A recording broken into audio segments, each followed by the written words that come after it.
நின்று ஜெயிச்சிருக்கான். ஒரு தேர்தலையாவது திமுக தனித்து நின்று சென்று வெற்றி பெற்றிருக்கிறதா சொல்லுங்க. அப்புறமா நாங்க மாண்பு உறுப்பினர் கே நேரு அவர்கள் இந்த பதில் மாண்பு பேரவைத் தலைவர் அவர்களே, என்ன சப்போர்ட் பண்ணீங்களான்னு, என்ன ஹெல்ப் பண்ணீங்களான்னு மத்தியில முதல் பிரதமர்னு சொன்னது திமுக சொன்னார். மத்திய அரசு அமைப்பதற்கு ஆதரவா இருந்தது திமுக. 2 முறை ஆதரவா இருந்தது திமுக. என்ன சப்போர்ட் பண்ண? நாங்க சப்போர்ட் பண்ண. இவங்க மட்டும் 26 பேர் சார் சொல்றேன், நான் சொல்லிடுறேன். 26 பேர் இல்ல, பாமகவை சேர்ந்த 21 பேர் 22 பேர் அன்னைக்கு இருந்தாங்க.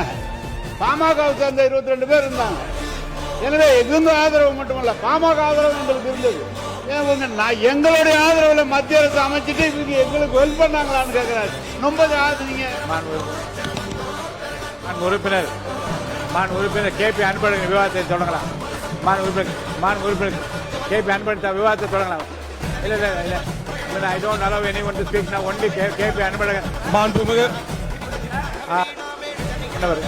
மாண்புமிகு பேரவைத் தலைவர் அவர்களே, அவை முன்னவர் பேசிருங்க. போதும் இதோட கடைசியை இறுதியா முடிச்சுக்கலாம். பேசுங்க. மாண்பு பேரவைத் தலைவர் அவர்களே, மாண்பு முன்னாள் அமைச்சர் அவர்கள் பேசுகிற போது 11 அமைச்சர் வாங்கிட்டு தான் நீங்க இதை பண்ணீங்க. நல்லா தெரியும். நாடு 11 அமைச்சர் அங்கே இடம்பெற்றீர்கள், அது மறந்துவிடக் கூடாது. இந்த டாபிக் இதோட மாண்பு உறுப்பினர் தாராகி பட் நீங்க ஒரு நிமிஷம் மட்டும் சொல்லி முடிங்க. வாங்க பேசுங்க. என்ன சொல்ல வரீங்க சொல்லுங்க. மாண்புமிகு பேரவைத் தலைவர் அவர்களே, அவங்க இன்னைக்கு ஆட்சியை பற்றி எல்லாம் பேசிட்டு இருக்கிறாங்க. இன்னைக்கு அவங்க சொல்லாங்க தனியா நிக்க முடியுமான்னு. எங்களுடைய பாரத் ஜோடா யாத்திரை நடந்தனால தான் உங்களுக்கு இவ்வளவு எம்பிஸ் மேல கிடைச்சிருக்கிறத மறந்து விடக் கூடாது. உண்மைதான். அன்னைக்கு எங்களுடைய கூட்டணியால தான் உங்களுக்கு எம்பிஸ் கிடைச்சு இவ்வளவு எம்எல்ஏஸ் கிடைச்சு என்பதை மறுப்பதற்கு இல்லை. அதே போல நாங்கள் உங்களுக்கு மத்தியில் ஆளுகின்ற பொழுது எங்களுடைய ஆட்சி காங்கிரஸ் ஆட்சி உங்களுக்கான பிரதித்துவத்தை தந்து உங்களுக்கான அமைச்சர்களை தந்தது எங்களுடைய ஆட்சி.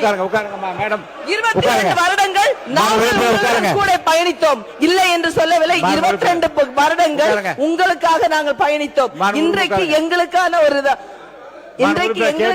ஆட்சி வரும்பொழுது நாங்கள் அவர்களுக்கு சப்போர்ட் செய்து கொண்டிருக்கிறதை மறந்துவிடக் கூடாது.